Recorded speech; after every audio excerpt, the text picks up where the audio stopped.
반가워요. 오늘은 같이 영화를 보고 우리 또 기독교적인 얘기도 같이 나누는 시간 가져보도록 합시다.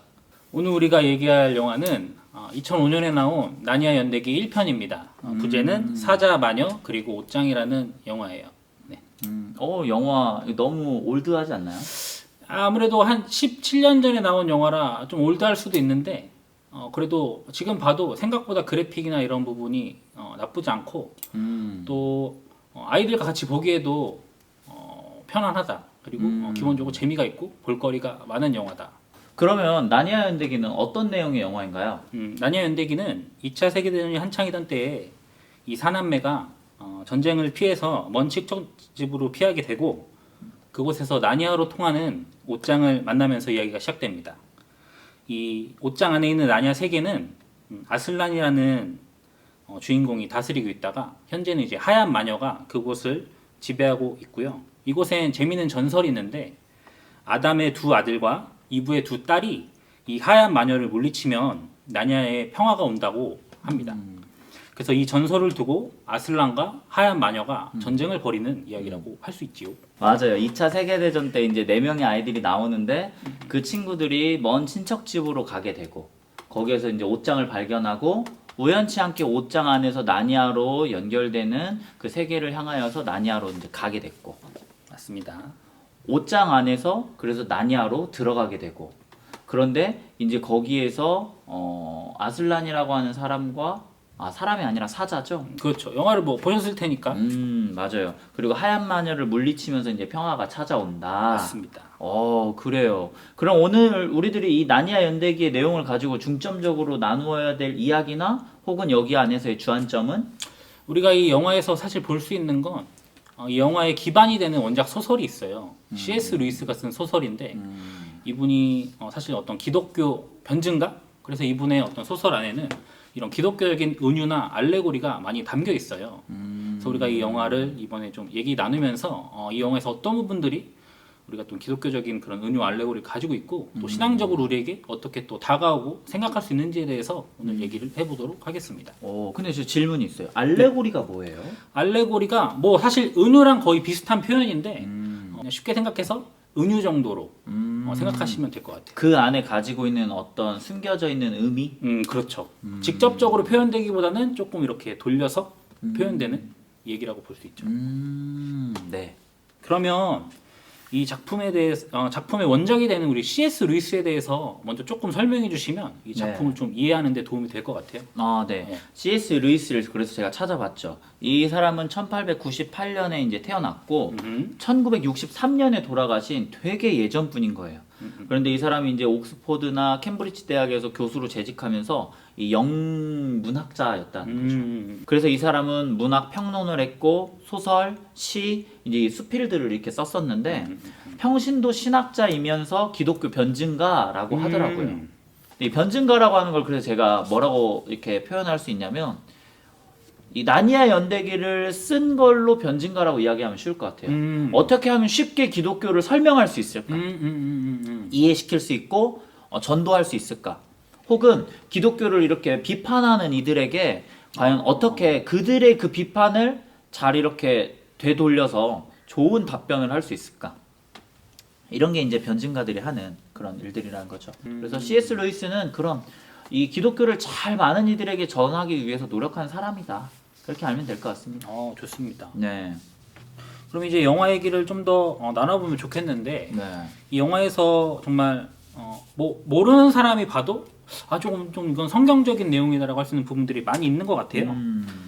저는 이제 처음에 느꼈던 거는 이 영화에 등장하는 그 아슬란이라는 사자가 되게 예수님이랑 좀 너무 비슷하다. 이 사람의 어떤 행적이나 일들이. 네. 또 이런 부분에서 좀 나마님은 어떻게 보셨는지 좀 궁금하네요. 먼저는 가장 도드라진 거는 그거죠.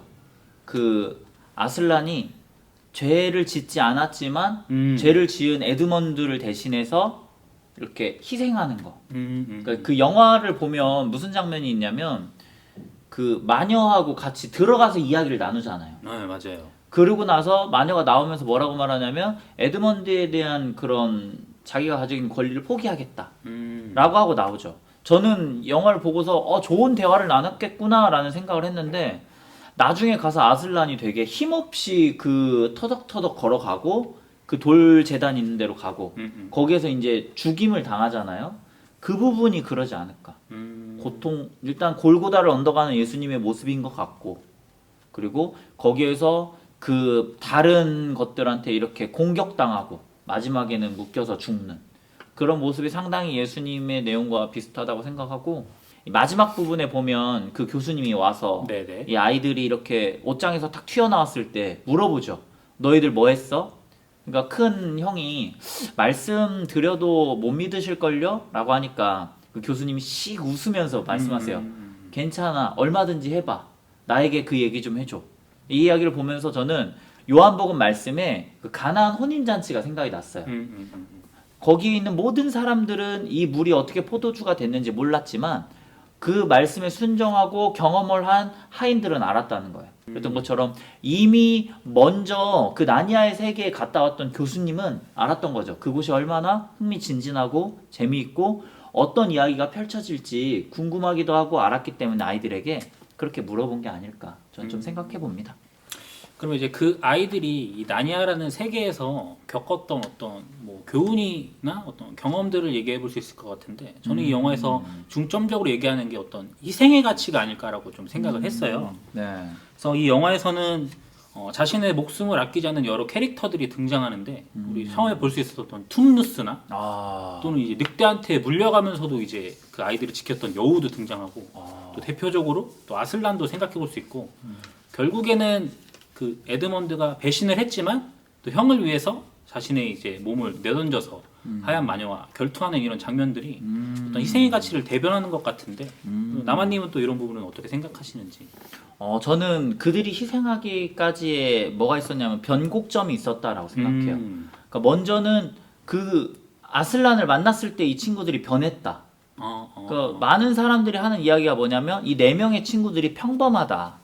아무것도 아닌 존재들이고 활도 못 쏘고 뭐 칼도 제대로 다룰 줄 모르지만 아슬란을 만나고 그 둘째 누나가 그러니까 뭐라고 말하냐면 나 연습하러 갈 거야 라고 하잖아요. 맞아요, 활 쏘러 갈 거야. 그러니까 그 순간부터 바뀌고 그러니까 활을 쐈는데 막내 동생은 단검을 던져서 거기에 맞추고 이런 변화하는 과정들을 통해서 결국은 우리들이 인생을 살아가면서 누구를 만나느냐 그리고 내가 어디에 있느냐는 좀 중요하지 않나. 저는 거기에서 더 거슬러 올라갔어요. 어디까지 가신 거죠? 아예 처음부터. 아예 처음부터. 아예 처음부터 보면 무슨 이야기가 있냐면 막내는 막내여서 인정을 받지 못해요. 그 셋째는 그 까칠함, 되게 뭐라고 하지? 좀 염세주의적이죠? 네네네. 그런데 그 까칠함에서 사람들이 인정해주지 않아. 그러니까 이런 모습 왜 안 믿어줄까? 아 답답하겠다라는 생각을 했어요. 어떠셨어요? 그런 거는? 사실 이 얘기를 좀 더 이제 영화에 빗대서 얘기해 보자면 사실 그 에드먼드의 어떤 배신하는 행동이 나오잖아요. 그가 왜 배신할 수밖에 없었을까라는 것에 대해서 좀 같이 생각해 볼 수 있을 것 같아요. 사실 어떻게 보면 되게 허무한데 그 터키시 딜라이트 그 터키시 과자에 홀려가지고 자기 형제들 어떻게 보면 팔아버리는 거잖아요. 그렇지. 이 과정이 사실 뭐 크게 막 엄청 막 설득되고 이러진 않았지만 그가 왜 그렇게밖에 할 수 없었을까? 라는 마음도 좀 생각해 볼 수 있을 거예요. 왜냐면 나를 믿어주지 않기 때문에 나를 믿어주는 그 하얀 마녀에게 어떤 내가 어떤 충성? 일종의 충성을 할 수 있는 계기가 되지 않았나 라는 걸 또 영화에서 볼 수 있었던 것 같아요. 근데 나는 그래도 그 친구가 갈등한 부분들이 많이 보였어요. 왜 그러냐면 처음에 루시가 이렇게 갔다 왔다라고 했을 때 맞아 있어 라고 했다가 거짓말 하잖아요. 그쵸. 약간 놀렸죠 사실. 거기에서 이제 한번 거짓말했고 그 다음에 얼음 감옥에 갇혔을 때 그 톰누스 아저씨가 말하지 말아달라는 그 표정과 눈빛을 봤을 때 나는 아슬란이 어디에 있는지에 대한 이야기를 듣기 전에 여기에 왔다 라고 말하면서 그 갈등하는 모습을 보여주기는 하잖아요. 그렇죠. 네. 사실 어린아이에게 그런 고통이 감내하기 쉽진 않았겠죠. 그렇지, 그래서 그렇지. 결국은 다 얘기하긴 하는데 그렇지. 그럼에도 이제 어떤 그런 갈등하는 모습이 이 에드먼드라는 아이가 완전히 좀 이렇게 타락한 친구는 아니구나, 완전한 배신자는 아니구나 라고 좀 생각해 볼 수 있는 장면이었던 것 같긴 해요. 어떻게 보면 가장 우리랑 비슷하지 않을까요? 그렇죠. 사실 그 터키시 딜라이트라고 표현되는 영화에 등장했지만 우리가 뭐 살아가면서 우리만의 터키시 딜라이트가 너무 많이 있겠죠. 어허. 사실. 그렇지. 그리고 너무 달콤하고 그것들은 그리고 그것들을 갈구하게 되는 그런 장면들이 사실 에드먼드가 어떻게 보면 우리랑 가장 비슷한 것 같긴 해요. 근데 영화에서 보면 그 포인트 처음에 따뜻한 차를 주고서 뺏은 다음에 여왕이 어떻게 하냐면 집어 던져요. 그쵸, 바닥에 근데 던져. 던졌을 때 어떻게 되냐면 그게 다시 눈이 돼버려. 맞아요, 맞아요. 그러니까 나는 거기에 좀 큰 의미가 있다고 생각하는 게 아, 우리가 쫓고 있는 이 모든 게 다 허상이지 않나. 그러니까 지금 이 에드먼드는 형제도 다 버리고 그쵸. 지금 어떻게 보면 이 배신하고 있는 상황이었는데 그가 무엇 때문에 배신하냐면 어차피 다시 던지면은 눈이 되어버릴 성경에서 말하는 세상이 썩어질 것들을 위해서 그렇죠. 그런 걸 보면서 조금 야, 내가 이 세상에 그 욕심을 좀 저버릴 수 있을까? 나는 이런 희생을 할 수 있을까? 저는 이런 생각을 한번 해봅니다. 그쵸. 사실 이 영화가 어떻게 보면 되게 단순하게 구성돼 있고 이런 어떤 얘기들을 좀 우리가 숙고할 수 있는 그런 장면들이 많이 나오진 않아요. 되게 쉽게 이야기가 넘어가고 그렇지. 좀 약간 평면적으로 진행되는 부분이 있어서 완전히 좀 설득되진 않지만 그래도 이렇게 우리가 대화를 나누면서 그런 부분들을 좀 생각해 볼 수 있는 지점은 있을 것 같아요. 그렇죠. 근데 그렇다면 영화를 좋아하는 사람의 입장으로서 네. 이 영화에 대해서 만약에 정말 칭찬하거나 이 장면은 진짜 내가 꼭 중요하게 봐야 된다 하는 부분이 있어요? 사실 어떤 영화의 기법적이나 기술적인 부분에서 볼 때는 이 영화는 정말 다양한 크리처가 나와요. 이 영화 제작비가 당시 이제 1억 8천만 달러? 우리 돈 지금 환율로 보면 한 2천억이 넘어가거든요. 근데 아마 대부분의 돈이 어떤 그런 크리처들을 제작하는 데 들어가지 않았을까 보이고. 죄송해요. 혹시 크리처가 뭐예요? 크리처라고 하면 어떤 그런 괴생물체들? 거기 등장하는 뭐 켄타우루스, 미노타우루스, 다양한 동물들이 등장하거든요. 네. 이런 것들을 되게 현실적으로 재현하기 위해서 이 제작팀에서 굉장히 많은 노력을 했고 그런 부분들이 일단 시각적으로 우리에게 재밌는 즐거움을 준다. 어떻게 보면 원작 소설이 상상 속으로만 존재했던 것들이 시각적으로 존재하게 되는 부분이 있기 때문에 그런 것들에서 영화를 보는 즐거움이 될 수 있을 것 같아요. 만약에 영현이가 나니아의 세계로 간다면? 뭐 되고 싶은? 아니 나는 어떤 나는 어떨까? 네. 저는 일단 너무 무서울 것 같아요. 내 눈앞에 보이는 그런 현실들이 사실 현실엔 존재하지 않는 생명체들이잖아요. 네. 사실 일단 그 세상 자체가 지금 믿기지 않을 것 같고 계속 좀 꿈이지 않을까라고 생각할 것 같아요. 진짜. 네. 도망칠 것 같아요, 저는. 그러면 이 영화에서 난 좀 아쉬웠다. 아쉬웠다. 네. 아쉬웠던 부분은 아까도 이제 말씀드렸지만 영화가 사실 되게 길어요. 2시간이 훌쩍 넘는 영화인데도 불구하고 어떤 캐릭터들의 어떤 다양성이나 이야기의 어떤 뭐랄까요, 조금 이제 이야기들이 너무 쉽게 넘어간다. 아무래도 전체 관람가 영화니까 모든 연령에 즐길 수 있기 위해서 좀 쉽게 찍어진 느낌이 있지만 그래도 좀 이제 약간 커서 다시 보니까 약간은 좀 유치하게 보여질 수 있다. 사실 저는 반지의 장이 훨씬 재밌는 것 같거든요. 여러분도 반지의 장을 한번 보세요. 저는 반지의 제왕 4권까지 이제 보다가 책으로? 그럼 저는 책으로. 반지의 장 책이 정말 재미가 없어요. 아니에요. 반지의 제왕은 책이 정말 재밌어요. 약간 톨킨은 정말 말 그대로 역사가처럼 책을 썼더라고요. 책이 건조하죠. 그쵸. 너무 네. 건조하고 차라리 저는 나니아 연대기를 읽진 않았는데 오히려 나니아 연대기가 좀 소설적인 재미는 훨씬 있지 않을까라는 예상이 좀 돼요. 나니아 연대기는 살짝 동화 쪽에 가깝고 그쵸. 이제 이 문학 쪽에 가깝죠. 반지의 제왕은. 그래서 사실 저는 이 상상하면서 보는 재미가 저는 상당히 이제 재미있었는데 이제 그렇게 해서 저는 판타지를 좀 입문했던 것 같아요. 그래서 그거 읽으면서 해리포터 읽고. 해리포터. 저는 좀. 근데 이 세 영화의 공통적인 특징이 뭔지 알아요? 그러니까 영화로 봤을 때 뭐죠? 블랙 화면이 더 많다. 어두운. 저는 이게 너무 아쉬워요. 나니아 연대기를 제가 이번에 다시 보면서 느낀 건 영화가 되게 어둡구나. 근데 이게 조금 이거는 이제 영화의 연출적인 문제가 있는 건데 이런 CG 영화들이 어두울 수밖에 없는 이유가 밝은 화면을 CG 처리하는 게 너무 힘들대요. 그러니까 이제 어둡게 나올 수밖에 없는 거야 이게. 이 기술적인 뒤에 그쵸. LED판에서 하는 게 아니니까. 그렇죠. 이걸 다시 그러니까 어두운 CG 처리가 훨씬 쉬운 거죠.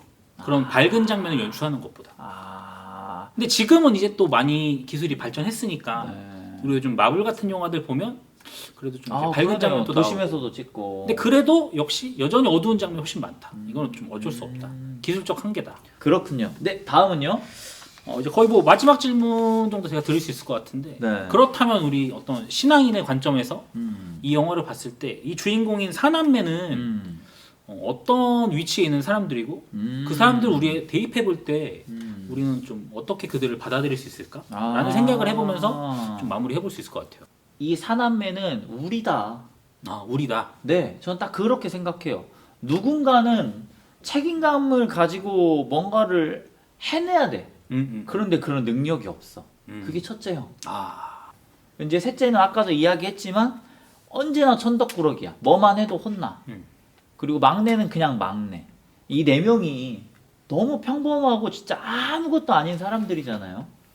근데 저는 이 영화가 주고자 하는 내용이 바로 그거인 것 같아요. 그래서 지금 누구랑 같이 있냐? 그래서 너는 지금 어디에 있냐? 너는 근데 거기서 뭐 할 건데? 이 얘기를 하는 것 같아요. 그 에드먼드가 여왕에게 이제 터키시 딜라이트를 먹으면서 했던 얘기가 제가 형 데리고 오면 형이 왕이 되는 거 아닌가요? 라고 물어보잖아요. 맞아요. 이게 근데 그 질문에 대한 답은 영화 마지막에 해요. 어떻게 해요? 네 명이 다 왕이 돼요. 그렇죠. 사실 되게 일반적이지 않은 장면이긴 해요. 맞아요. 왜 네 명이 다 왕이 돼? 그러니까 이게 나누어서 통치를 한다라고 하지만 그 중에도 대표성을 띠는 사람이 있을 건데. 그렇죠. 그리고 아슬라는 가. 맞아요. 그 장면도 꼭 얘기하고 싶었어요. 응. 난 너무 쓸쓸한 거야. 맞아요. 왜 그렇게 터덕터덕. 근데 거기서 톰누스가 그렇게 조용히 왔다 조용히 가고 필요할 때 다시 온다. 맞네요. 네. 그러니까 이런 걸 이야기하는 참 이런 걸 그 장면 안에서 만들어낸다는 것도 대단하고. 맞아요. 그리고 그 영화적 뭐라고 할까 위트를 준 게 배신한 에드먼드한테는 정의로운 왕이라고 하잖아요. 그렇죠. 어떻게 보면 그걸 극복해낸 거죠, 에드먼드가. 그러니까 이게 진짜 재밌어. 그리고 언제나 핀잔 주고 냉소적인 둘째 누나한테는 자애로운 여왕이야. 어떻게 보면 자신들의 약점에 반대되는 네, 그런 맞아요. 칭호를 얻게 되는 맞아요. 거예요. 그 막내는 용감하대. 막내가. 그러니까 이런 것들을 보면서 와 진짜 그 이야기하고 싶은 게 있고 누구나 다 자기의 삶과 다른 또 다른 삶을 살아가고 싶어 하는데 어떻게 살아갈 거냐. 그런데 정말 이 전쟁을 피해서 도망친 이 아이들도 이렇게 살아가고 있다. 저는 좀 그래서 우리들이 이 영화를 보면서 나도 내가 결코 살아갈 수 없을 것 같은 그 삶의 이야기들을 충분히 만들어내며 살아갈 수 있지 않을까 좀 한번 생각해 봅니다. 상당히 좀 위로가 많이 되는 영화인 건 맞는 것 같고 사실 이 영화를 보고 또 이렇게 얘기를 나누니까 또 다시 한번 또 영화의 장면을 떠올리게 되는 부분들이 많이 있는 것 같아요. 그래서 저도 오늘 얘기 나누면서 영화를 좀 다시 한번 보게 되는 시간이었고 또 한번 보면 또 영화가 다르게 보이겠다는 생각도 드네요. 그러면 이 나니아 연대기 6글자인데 나니아 연대기를 6글자로 표현한다면? 6글자로? 네, 6글자. 오케이. 자, 생각. 오케이. 바로 갑니다. 네. 희망의 연대기다. 맞아요. 희망의 연대기. 좋아요. 자, 이렇게 우리들이 간단하게 영화에 대해서 이야기를 나누고 우리는 그 영화를 보면서 어떻게 느꼈는지에 대해서 좀 이야기를 했습니다. 네. 저 마지막으로 한 가지만 이제 이야기한다면 네. 언제나 도움을 줄 수 있는 도구, 사람, 상황은 우리에게 있다는 거예요. 영화 중간에 보면 뭐라고 말하냐면 애들이 야 이렇게 추운데 여기를 어떻게 돌아가자 라고 해요. 근데 그때 큰 형이 뭐라고 하는 줄 알아요? 여기로 와봐 있어 하고 그 친구들이 맞아요. 옷장 안에 있는 그러니까 이게 대박이지 않아요? 맞아요. 추운 겨울의 나라를 가야 되니까 옷장 안에 코트가 있고 맞아.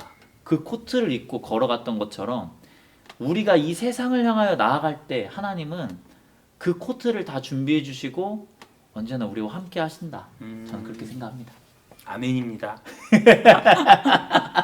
그럼 마무리 하실까요? 오케이. 오늘 일단 영화 얘기, 나니언 얘기 나눠봤는데 너무 좋았고, 이 영화를 통해서 우리가 또 신앙적으로도 또 생각해보고 고민해볼 수 있는 지점들이 많이 있었던 것 같아요. 그래서 여러분도 영화 한번 또 다시 보시면 좋을 것 같고, 다음에 또 만나요. 안녕. 안녕.